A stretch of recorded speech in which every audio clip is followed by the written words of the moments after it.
Hello guys, welcome back to my YouTube channel. Hope you guys are doing well. So आज हम discuss करेंगे HPSSC यानी कि Himachal Pradesh staff selection commission Hamirpur द्वारा conduct किए गए एग्ज़ाम को। इस वाले एग्ज़ाम में हम डिस्कस करेंगे इसका जीके का सेक्शन और इसका इंग्लिश का सेक्शन। तो चलिए शुरू करते हैं पहले क्वेश्चन के साथ। तो हमारा क्वेश्चन नंबर 61 है, हिमाचल प्रदेश की सबसे ऊंची चोटी या पर्वत शिखर शिला किस ज़िले में पड़ती है? तो ये पड़ती है किन्नौर ज़िले में। और अगर बात करें शिला की, तो शिला की हाइट है 7026 मीटर। बात करते हैं अगले क्वेश्चन की। तो हमारा क्वेश्चन नंबर 62 है, जुग्गा आंदोलन या झुग्गा आंदोलन बिलासपुर के गेहड़वी में हुआ था, तो ये कब हुआ था? तो इसका right option option number B, 1883 से लेकर के 1888 तक ये जो आंदोलन है वो हुआ था। बात करते हैं अगले क्वेश्चन की। क्वेश्चन नंबर 63, हिमाचल प्रदेश ने किस वर्ष लोकायुक्त विधेयक को लागू किया था? तो ये लागू किया था 1983 में। ऑप्शन नंबर ए जो है वो करेक्ट हो जाएगा। बात करें अगले क्वेश्चन की। क्वेश्चन नंबर 64, हिमाचल प्रदेश के कितने मंडलीय आयुक्त कार्यालय हैं? तो बात करें हिमाचल प्रदेश के मंडलीय आयुक्त कार्यालय की, तो ये टोटल कितने हैं? 3 हैं। बात करें कौन कौन से हैं, तो ये हैं शिमला, कांगड़ा और मंडी। अगर बात करें सबसे बड़े मंडलीय आयुक्त कार्यालय की, तो ये है मंडी। इस क्वेश्चन का राइट ऑप्शन ऑप्शन नंबर ए। बात करते हैं अगले क्वेश्चन की। क्वेश्चन नंबर 65, भारत एक खोज किताब के लेखक कौन है? तो ये हैं ऑप्शन बी, जवाहरलाल नेहरू। तो अगर बात करें जवाहरलाल नेहरू की, तो 1942 में इन्होंने भारत छोड़ो आंदोलन में भाग लिया था। तो भाग लेने के दौरान इनको जो है वो अहमदनगर यानी कि महाराष्ट्र के किले में कारावास में डाल दिया गया। तो वहीं पर इन्होंने जो है वो द डिस्कवरी ऑफ इंडिया नामक ये पुस्तक लिखी है। बात करें अगले क्वेश्चन की। तो अगला क्वेश्चन है, कालका शिमला रेल मार्ग किस वर्ष तैयार हुआ? तो बात करें कालका शिमला रेल मार्ग की, तो इसका काम जो है वो 1891 में शुरू हुआ था और 1903 में जाकर के इसका काम ख़त्म हुआ। तो 1903 में जो है वो पहली रेल चली थी। तो वो रेल जो है वो 96 किलोमीटर लंबी रेल लाइन है। तो अगर बात करें कालका शिमला रेल मार्ग के सुरंगों की, तो इसमें कितनी सुरंगें आती हैं? तो इसमें आती हैं 103 सुरंगें। और अगर बात करें पुलों की कि कितने पुल इसमें आते हैं, तो इसमें है 869 पुल, 869। बात करें अगले क्वेश्चन की, तो आपको बताना है समरेश जंग किस खेल से संबंधित हैं? तो ये संबंधित हैं शूटिंग से, यानी ये शूटर थे। ऑप्शन सी जो है वो राइट हो जाएगा। बात करें समरेश जंग की, तो ये 2002 में मैनचेस्टर में कॉमनवेल्थ गेम्स में इन्होंने जो है वो 2 गोल्ड मेडल जीते थे 2002 के। बात करें अगले क्वेश्चन की। अगला क्वेश्चन है क्वेश्चन नंबर 68। तो आपको बताना है सौर मंडल का कौन सा ग्रह सूर्य के सबसे निकट निकट है? इस क्वेश्चन का right option option number B, बुध ग्रह है। बात करें अगले क्वेश्चन, तो आपको बताना है भारत के संविधान के अंतर्गत मूल अधिकारों का संरक्षक कौन है? तो ऑप्शन सी करेक्ट हो जाएगा, यानी कि न्यायपालिका। बात करें अगले क्वेश्चन की, राष्ट्रीय मतदान दिवस कब मनाया जाता है? तो ये मनाया जाता है 25 जनवरी को। ऑप्शन सी जो है वो करेक्ट हो जाएगा। बात करें अगले क्वेश्चन नंबर 71, दीर्घ दृष्टि दोष किस लेंस के उपयोग से ठीक किया जाता है? तो ये ठीक किया जाता है उत्तल लेंस से। बात करें अगले क्वेश्चन की। क्वेश्चन नंबर 72, किस वर्ष में मूलभूत कर्तव्यों को भारत के संविधान में जोड़ा गया था? तो ये जोड़ा गया था 42 अमेंडमेंट 1976 की स्वर्ण सिंह समिति की सिफारिशों पर, यानी कि ऑप्शन बी जो है वो करेक्ट हो जाएगा। बात करें अगले क्वेश्चन की, तो क्वेश्चन नंबर 73 है, हिमाचल प्रदेश सरकार ने प्रागपुर को कब विरासत गांव घोषित किया? तो प्रागपुर में आपको बता दूं ये है जिला कांगड़ा में, हिमाचल के जिला कांगड़ा में। तो कब इसको हेरिटेज विलेज घोषित किया? तो ये किया है 9 दिसंबर 1997 को। बात करें अगले क्वेश्चन की। क्वेश्चन नंबर 74, इनमें से किस पहाड़ी श्रृंखला में डोडा बेटा चोटी जो है वो स्थित है? इस क्वेश्चन का राइट ऑप्शन हो जाएगा ऑप्शन नंबर डी, नीलगिरी पहाड़ी श्रृंखला। तो अगर डोडा बेटी जो है वो नीलगिरी पर्वत में सबसे ऊंचा पर्वत है। तो अगर इसकी हाइट की बात करें, तो ये है 8652 फीट। बात करें अगले क्वेश्चन की। क्वेश्चन नंबर 75, पूना समझौता डॉक्टर BR अम्बेडकर और गांधी जी के बीच जो है वो कब हुआ था? तो ये हुआ था सितंबर 1932 को। और अगर आपसे पूरी डेट पूछ ली जाए, तो आप बताएंगे 24 सितंबर 1932। बात करें अगले क्वेश्चन की, तो आपको बताना है रणथंभौर राष्ट्रीय उद्यान जो है वो कहाँ पर स्थित है? तो ये स्थित है ऑप्शन बी, राजस्थान में। और अगर इसके टोटल एरिया की बात की जाए, तो इसका टोटल एरिया है 1334 स्क्वायर किलोमीटर। बात करते हैं अगले क्वेश्चन की। विटामिन डी की कमी बीमारी पैदा करती है। तो विटामिन डी की कमी से कौन सा रोग होता है? तो ये होता है सूखा रोग और अस्थि मृदुता। ऑप्शन बी करेक्ट हो जाएगा। बात करें अगले क्वेश्चन की, कर्क रेखा निम्न में से किस राज्य से नहीं गुजरती है? सो बात करें अगर कर्क रेखा की तो ये जो है वो टोटल 8 राज्यों से होकर गुजरती है। और मैं आपको नाम बताऊं तो ये उन 8 स्टेट के नाम हैं: मिजोरम, त्रिपुरा, राजस्थान, गुजरात, छत्तीसगढ़, झारखंड, पश्चिमी बंगाल और मध्य प्रदेश। तो इस क्वेश्चन का राइट ऑप्शन हो जाएगा ऑप्शन डी, उड़ीसा। उड़ीसा से वो है, नहीं गुजरती है। बात करें अगले क्वेश्चन की। क्वेश्चन नंबर 79, वर्ष 2018 का नोबेल शांति पुरस्कार किसे दिया गया था? तो ये दिया गया था डनिस्को और नादिया मुराद को, यानी कि ऑप्शन सी जो है वो करेक्ट हो जाएगा। बात करें अगले क्वेश्चन की, क्वेश्चन नंबर 80। तो आपको बताना है निम्नलिखित में से किस भारतीय को रमन मैगसेसे 2018 का पुरस्कार मिला? तो ये मिला है भारत वाटवानी और सोनम वांगचुक को, यानी कि ऑप्शन सी जो है वो करेक्ट हो जाएगा, दोनों ए और बी। बात करें अगले क्वेश्चन की।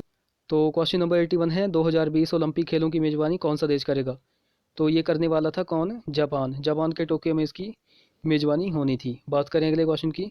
तो 2018 का राजीव गांधी खेल रत्न पुरस्कार जो है वो किसको मिला है? तो ये मिला है विराट कोहली और मीराबाई चानू, यानी कि दोनों ए और बी। ऑप्शन सी जो है वो करेक्ट हो जाएगा। बात करें अगले क्वेश्चन की। किस देश ने वर्ष 2018 का हॉकी वर्ल्ड कप जीता? तो ये जीता था बेल्जियम ने। बात करें अगले क्वेश्चन की, क्वेश्चन नंबर 84। डेसिबल का उपयोग निम्नलिखित में से किसकी तीव्रता मापने के लिए किया जाता है? तो ये किया जाता है ध्वनि की तीव्रता मापने के लिए। बात करते हैं अगले क्वेश्चन की। तो आपको यहाँ पे बताना है कि किस वर्ष मतदान की आयु सीमा 21 वर्ष से घटाकर जो है वो 18 वर्ष कर दी गई थी? तो आपको पता होना चाहिए कि 61st अमेंडमेंट 1988 के तहत जो है वो मतदान की आयु सीमा 21 वर्ष से घटाकर जो है वो 18 वर्ष कर दी गई थी। तो इसका राइट ऑप्शन ऑप्शन ए हो जाएगा, 1988। बात करते हैं अगले क्वेश्चन की, क्वेश्चन नंबर 86। तो आपको बताना है संयुक्त राष्ट्र संघ की स्थापना जो है वो कब हुई थी? तो राइट ऑप्शन ऑप्शन बी, 24 अक्टूबर 1945 को। बात करते हैं अगले क्वेश्चन की, क्वेश्चन नंबर 87। तो आपको बताना है स्काउट एंड गाइड के संस्थापक कौन है?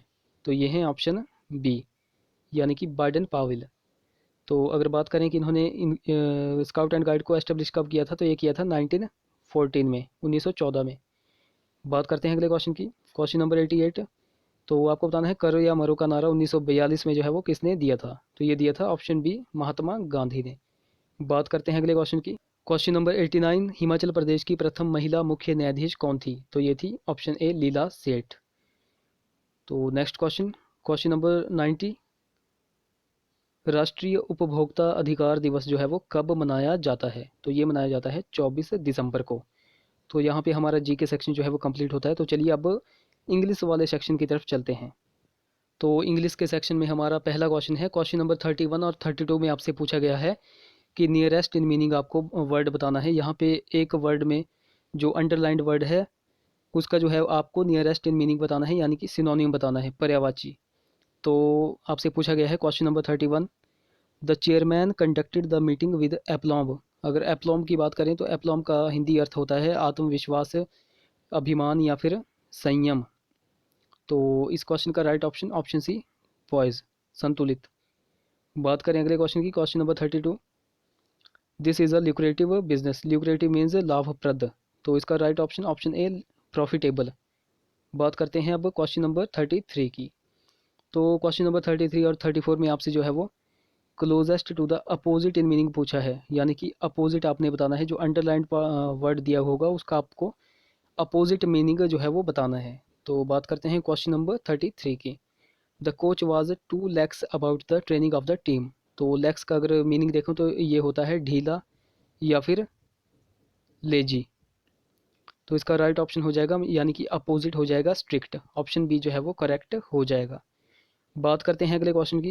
तो हमारा क्वेश्चन नंबर 34 है, he was on pins and needles while his wife was undergoing an operation. तो पिन्स एंड नीडल्स का अर्थ होता है स्टेट ऑफ एनेक्सियस सस्पेंस, यानी कि चिंताजनक स्थिति। तो इसका जो है वो मीनिंग हो जाएगा, अपोजिट हो जाएगा, रिलैक्स्ड।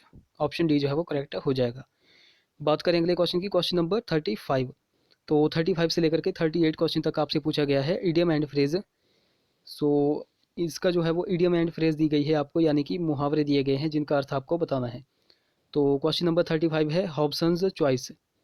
सो अगर हॉब्सन्स चॉइस की बात करें तो ये होता है जब आप किसी भी विकल्प यानी चॉइस को चुनने में असमर्थ हों। सो इसका राइट ऑप्शन ऑप्शन डी हो जाएगा, यानी कि the choice of taking either the primary option और नथिंग। बात करते हैं अगले क्वेश्चन की। Question number 36, to be a good Samaritan. तो गुड स्मार्टियन क्या होता है? ऐसा व्यक्ति जो मुसीबत में ज़रूरतमंदों की जो है वो मदद करता है। तो इसका राइट ऑप्शन ऑप्शन सी, अ जेनुअनली चैरिटेबल पर्सन। बात करते हैं अब अगले क्वेश्चन। तो क्वेश्चन नंबर 37 है, I threw up my cards for want of funds. So ये मुहावरा है, I threw up my cards. So अगर इसकी बात करें तो इसका जो है वो मीनिंग होता है टू कॉन्फेस डिफीट, यानी कि हार मान लेना। तो इसका राइट ऑप्शन ऑप्शन ए हो जाएगा, यानी कि एक्सेप्ट डिफीट। बात करें अगले क्वेश्चन की। क्वेश्चन नंबर 38, तो यहाँ पे बताया गया है यमन्स सर्विस। सो इसका जो है वो एक्सीलेंट वर्क, ऑप्शन ए जो है वो करेक्ट हो जाएगा। बात करें अगले क्वेश्चन की। क्वेश्चन नंबर 39 से लेकर के 40 तक आपसे पूछा गया है, choose the correct indirect form of speech पूछी गई है। तो आपको इनडायरेक्ट फॉर्म ऑफ स्पीच बतानी है। तो क्वेश्चन नंबर 39 है, he said to me what are you doing. So इसका राइट ऑप्शन ऑप्शन ए हो जाएगा, he asked me what I was doing. तो next question, question number 40, he said to me I have often told you not to play with fire. So इसका right option option A, he reminded me that he had often told me not to play with fire. बात करते हैं अगले question की। तो question number 41 से लेकर के 42 तक आपको फिल इन द ब्लैंक चुनने हैं। सो 41 है, अलाहाबाद इज़। सो इसका हो जाएगा far, option C, Allahabad is far from Jaipur than Agra. बात करते हैं अगले क्वेश्चन की। This must be finished without without further, option B, further delay. बात करते हैं अगले क्वेश्चन की। क्वेश्चन नंबर 43, तो यहाँ पे आपको करेक्ट फेमिनिन जेंडर बताना है हॉर्स का। तो हॉर्स का हो जाएगा मेयर, ऑप्शन डी। बात करते हैं अगले क्वेश्चन की। क्वेश्चन नंबर 44 में आपको बताना है मैस्कुलिन जेंडर फॉर बी। तो बी का आपको मैस्कुलिन जेंडर बताना है, तो ये हो जाएगा ऑप्शन ए, ड्रोन। यानी कि ड्रोन का अर्थ है मेल हनी बी, जो मेल होता है, और बी का होता है फीमेल। बात करते हैं अगले क्वेश्चन की। तो क्वेश्चन नंबर 45 और 46 में आपको नियरेस्ट इन मीनिंग बताना है, यानी कि ये आपके पास क्वेश्चन दिया होगा, इसका आपको नियरेस्ट मीनिंग बताना है, यानी सिनोनिम बताना है। तो ऑब्स्टिनेट दिया है आपको क्वेश्चन नंबर 45 में, ऑब्स्टिनेट यानी जिद्दी होता है। तो या इसका राइट ऑप्शन हो जाएगा ऑप्शन नंबर ए, स्टबबॉर्न। बात करते हैं अगले क्वेश्चन की। 46 आपसे पूछा गया है डिलीशियस, डिलीशियस यानी स्वादिष्ट। सो इसका right option option D, savoury. So बात करते हैं अगले क्वेश्चन की। क्वेश्चन नंबर 47 और 48 में आपसे पूछा गया है कि यहाँ पे एक पार्ट में जो है वो एरर होगा, यानी कि यहाँ पे ए बी सी और डी ऑप्शन दिया गया है, इनमें किसी एक में जो है वो एरर होगा, वो आपको फाइंड करना है। सो चलिए क्वेश्चन नंबर 47 को पढ़ लेते हैं। The militant yielded for the temptation and fell into the trap of police. So इस क्वेश्चन का राइट ऑप्शन हो जाएगा option number A. So yielded for नहीं होगा, yielded टू होगा, yielded टू। बात करते हैं 48 की, क्वेश्चन नंबर की। During his tour to the south he visited not only to Chennai but also Karnataka. So इस क्वेश्चन का राइट ऑप्शन ऑप्शन सी। सो यहाँ पे टू नहीं आएगा। बात करते हैं अगले क्वेश्चन की। तो 49 से लेकर के 51 क्वेश्चन तक आपको टू ब्लैंक स्पेसेस में यहाँ पे दिए होंगे, तो आपको इन ऑप्शंस में से राइट ऑप्शन चुनना है। बात करते हैं 49 क्वेश्चन की। तो 49, to protect yourself from cold wear warm clothes. तो 49 क्वेश्चन का राइट ऑप्शन ऑप्शन बी। बात करते हैं 50 की। Somesh Somesh saw me coming to his table, he smiled and offered me a chair. So right option option D. बात करते हैं 51 की। We must drive we must drive our vehicles carefully on the highways, option A जो है वो correct हो जाएगा। बात करते हैं अगले क्वेश्चन की।